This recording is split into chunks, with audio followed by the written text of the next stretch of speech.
Salve minha amiga, salve meu amigo, eu sou o Clayson. Estamos aqui de volta falando um pouco sobre o que aconteceu nesse final de semana, que foi marcado por uma série de questões que vale a pena a gente ter uma reflexão, pensar um pouco sobre o que está acontecendo, tentar entender um pouco essa loucura que está o Brasil, né? O Brasil, ele está completamente descontrolado, né? Quando você não tem uma liderança, quando você não tem realmente alguém à frente para tentar de alguma forma unir o povo e trazer soluções, a gente vive um caos, como é o caos que nós estamos vivendo, né? Uma situação no meio de uma pandemia em que pessoas estão morrendo diariamente a cada minuto e a gente não consegue dar uma solução para isso, a gente não consegue entender isso, a gente não consegue realmente ver uma solução plausível que vá salvar vidas. Olha, só que antes da gente dar continuidade, eu quero pedir para você dar o joinha aqui no vídeo, é muito importante esse joinha, para que você se inscreva no canal se você não é inscrito, tá? Para você dar essa força aqui pra gente, a gente tá voltando com força total e precisamos da tua força. Dá o joinha, só dá esse joinha aí, dá um joinha pra gente. O que a gente percebe é realmente uma situação caótica. E isso, obviamente, se deve a Jair Messias Bolsonaro, as suas atitudes, as palavras que ele faz, as brincadeiras que ele utiliza no meio dessa pandemia. Uma delas foi o que ele fez na sexta-feira. Ele disse que ia fazer um churrasco. Eu vou fazer um churrasco, tá ok? Vou convidar 70 pessoas. Até falou que o preço lá da vaquinha, né, que cada um ia pagar um dinheiro específico lá, que se não me engano acho que era R$70, cada um ia pagar para fazer o churrasco e tudo mais. Na ocasião, quando ele falou que ia fazer esse tal churrasco, ainda na noite de sexta-feira, eu declarei no meu Twitter, falei, olha, eu tenho quase certeza que isso é blefe dele, quase certeza disso, ele não vai fazer churrasco porcaria nenhuma, eu tinha quase certeza disso, porque o Bolsonaro, ele gosta realmente de criar essas polêmicas, ele vive disso, é importante para ele criar factoides, esse é o jogo. Com isso ele ganha mais 2 dias, mais 3 dias, e com isso acontece o que a gente viu.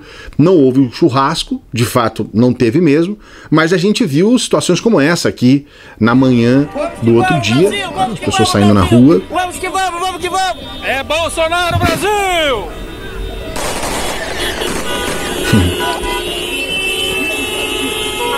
Brasília, Distrito Federal, hoje é 9/5/2020, mais uma carreata em apoio ao presidente Bolsonaro. Ó, tá sumindo de vista, não dá para ver o final de onde está a carreata. Maravilhoso! Como você tá vendo aí, uma declaração dele, na verdade, uma declaração mentirosa, que depois ele disse que ele mesmo falou que era fake, que era um churrasco fake, que era uma invenção, que ele mesmo inventou. Se ele não mentiu, ele inventou. E se ele não mentiu e nem inventou, ele quis brincar com uma situação no momento em que nós atingimos 10 mil mortos no país. E esses 10 mil mortos foram marcados por um passeio de jet ski, que talvez você também tenha visto essa imagem aqui do passeio do Bolsonaro de jet ski. Ah, pega uma cara. Ai, que querido, cara. Tudo em paz.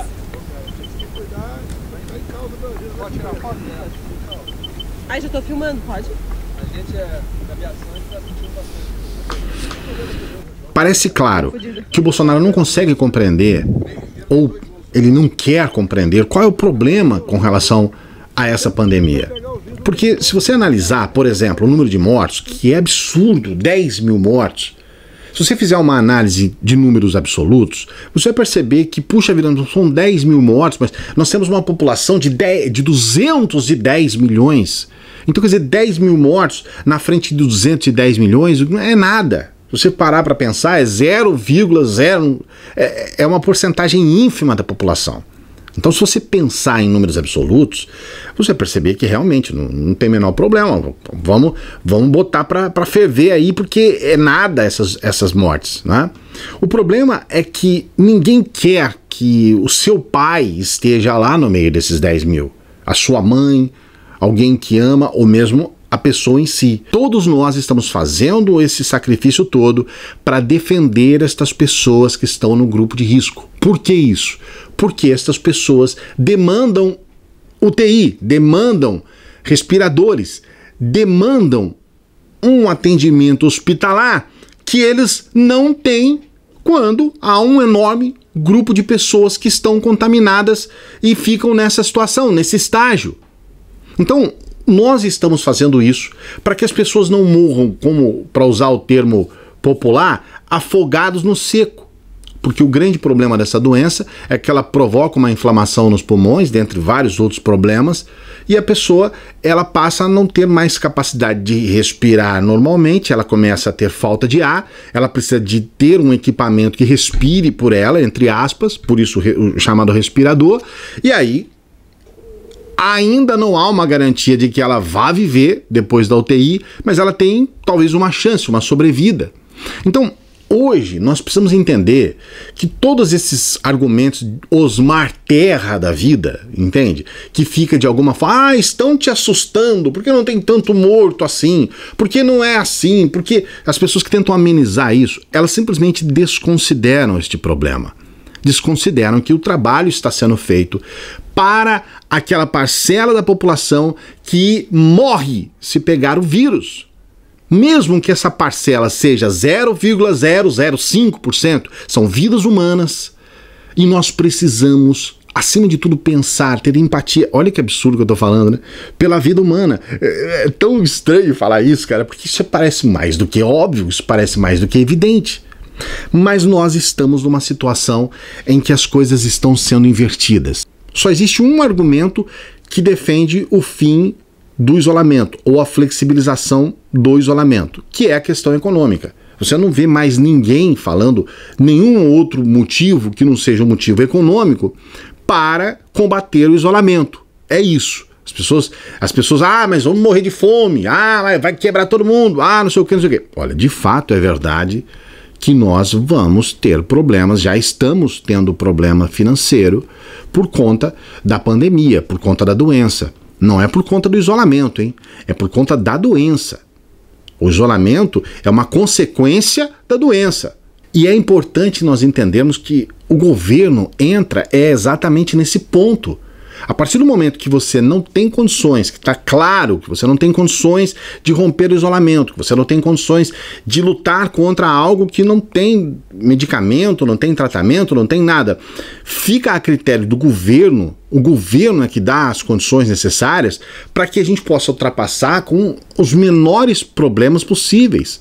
É o momento do governo dar as respostas. Isso está acontecendo no planeta Terra, em todos os países sérios. Mas aqui no Brasil ficou mais fácil para o Bolsonaro simplesmente negar a doença, lavar as mãos, como ele mesmo fala, o problema é do governador, o problema é do prefeito, não é dele, né? O problema deveria ser da doença, porque se não tivesse doença, nada disso estava acontecendo, mas ele transfere ou tenta transferir essa responsabilidade e simplesmente defende o caos em nome da questão financeira, em nome do dinheiro. Eu quero trazer aqui para você um trecho de um livro do meu herói Noam Chomsky, meu professor, um dos maiores anarquistas vivos do mundo. Aliás, um dos motivos de eu ser anarquista é em função de Noam Chomsky, a quem eu admiro profundamente. Eu vou ler só um trechinho deste livro para você entender onde eu quero chegar. Olha só, presta atenção, página 184, tá? Do livro Quem Manda no Mundo. Vamos lá a esse trecho que eu acho importante. Presta atenção. Na década passada, 95% do crescimento econômico foi parar nas mãos de 1% da população. 95% do crescimento econômico nas mãos de 1% da população. A maior parte da riqueza fica com uma fração ainda menor. A renda média real está abaixo do nível de 25 anos atrás. Para os homens, a renda média real está abaixo do que se registrava em 1968. A participação dos trabalhadores nos lucros das empresas, a fatia do bolo que cabe aos trabalhadores, chegou ao índice mais baixo desde a Segunda Guerra Mundial. Isso não é o resultado dos misteriosos mecanismos de funcionamento do mercado ou das leis econômicas, mas do novo e, em larga medida, dos indispensáveis apoios à iniciativa privada de um governo que está significativamente em mãos corporativas. Com isso, a gente consegue entender o que acontece com o Guedes aqui no Brasil, que é um Chicago Boy, que é um sujeito que apenas defende as corporações, que apenas defende o capital. Tá claro. Quando você viu, nós já falamos aqui em vídeos passados, aliás, se você não acompanhou o primeiro vídeo em que eu falo sobre a questão terrorista do Bolsonaro, é importante você ver esse vídeo aqui, hein? Tá aqui? Tá aqui. Dá uma olhada nesse card, veja esse vídeo, que é muito importante. A defesa do Guedes e do próprio governo Bolsonaro ao dinheiro, ao capital, faz com que a gente, na verdade, mate, pessoas morram para defender a esse grande capital. Você talvez vá dizer para mim, poxa vida, Cláudio, mas não. Aqui no Brasil nós temos muitos microempresários, pequenos empresários, pessoas que estão na informalidade, e é aqui que eu quero trazer para você a conclusão desse vídeo. Nós temos uma política pública brasileira, neoliberal, que empurra as pessoas para a formalidade. Nós tivemos aí até uma flexibilização enorme das leis trabalhistas, né? Muitos daqueles pessoas que morreram para defender direitos trabalhistas no Brasil perderam a sua vida em vão em função do governo Bolsonaro, que simplesmente arrebentou com muitos direitos conquistados a duras penas, como eu disse para você, muitas pessoas dando até a sua vida para isso. Com isso, eles empurraram as pessoas para a informalidade e agora as pessoas na informalidade são as primeiras a terem problemas com uma situação como essa que nós estamos vivendo.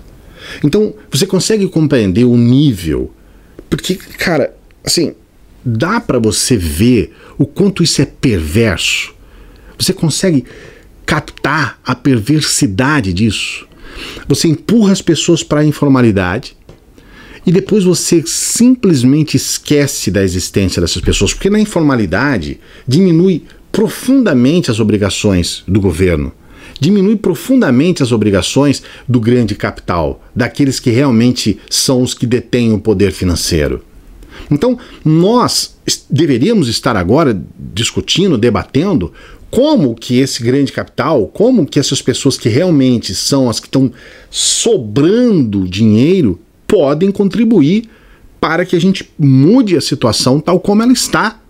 Porque foram essas as pessoas que simplesmente se refestelaram em cima da perda dos direitos trabalhistas, da perda da capacidade do trabalhador brasileiro, dos direitos do trabalhador brasileiro.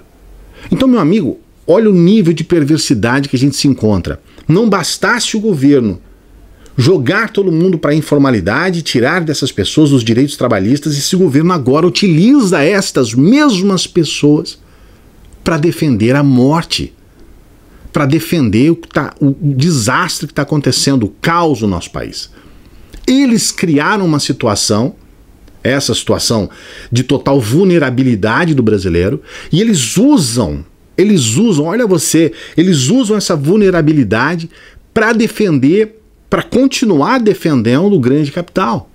Porque eles empurraram para a informalidade em defesa do grande capital e agora utilizam a desgraça, a morte dessas pessoas para continuar defendendo o grande capital. Então a gente não consegue entender muitas vezes as coisas, porque tudo isso é disfarçado em números absolutos, em ideias como o próprio, em ideias Osmar Terra, né? Ah, estão assustando você. Ah, a imprensa está colecionando cadáver. Ah, não sei o que. Ou seja, todas as vezes que você vai defender aqueles que são realmente os que precisam ser defendidos agora, que é o grupo de risco, que são aqueles que vão morrer se pegar essa doença, as pessoas tentam colocar acima disso o interesse do grande capital. Então nós precisamos acordar para uma realidade terrível do nosso país.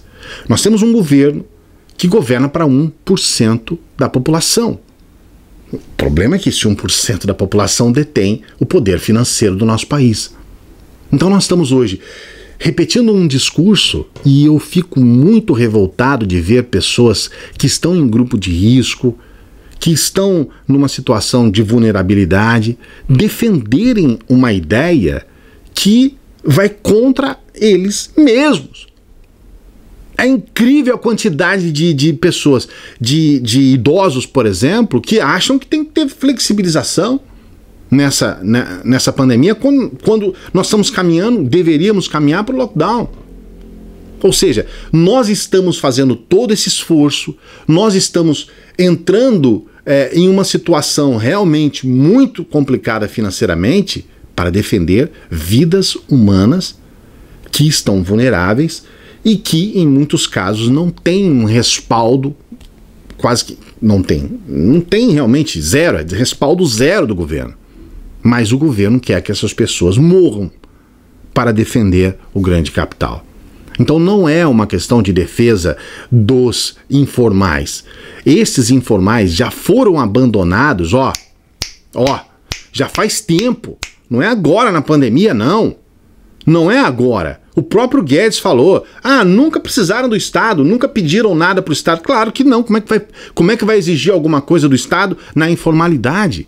Eles não exigiram porque não tem condições para isso. Não tem condições, inclusive legais.